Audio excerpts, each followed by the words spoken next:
برباد کرنا چاہا ہے, آپ کو ابلیس نے دبانا چاہا ہے, آپ کو ابلیس نے مٹانا چاہا ہے, تو خدا ان حالات کو کے اندر کیا کرے گا؟ تبدیلی پیدا کر دے گا. وہ حالات جن میں آپ کو مٹانے کی ابلیس نے کوشش کی, جن میں آپ کو مار ڈالنے کی کوشش کی ہے, ان حالات کو خدا تبدیل کر دے گا اور برکت میں بدل دے گا. وہی حالات چینج ہو جائیں گے اور آپ کے لیے برکت کا باعث بنیں گے. وہ ساری چیزیں جو ابلیس آپ کے لیے تباہی کا باعث بنائے گا, ان ساری چیزوں سے خدا آپ کو کیا کر دے گا؟ برکت کا سورس بنا دے گا, بحالی دے دے گا. وہ آپ کے لیے بھلائی کا سبب بن جائے گی. تو میرے عزیز بہن اور بھائیوں, ہم اس بات کو سمجھیں کہ خدا کے ارادہ کے موافق ہم کام کر رہے ہیں. کیا یہ کام ہم اپنی من مانی سے کر رہے ہیں؟ اگر اپنی من مانی سے کر رہے ہیں تو وہ کام میں خدا کا ارادہ شامل نہیں ہے, خدا کی مرضی شامل نہیں ہے. خدا کی مرضی جب آپ کی زندگی میں ہوگی, یسوع المسیح نے فرمایا کہ تم مجھ میں قائم رہو اور میری باتیں تم میں قائم ہو, تو جو چاہو وہ تمہارے لیے. تو پھر حالات کیا معنی رکھتے ہیں؟ حالات کیوں نہ بدلیں گے؟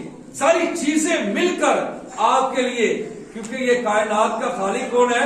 آپ کا خداوند یسوع المسیح ہے.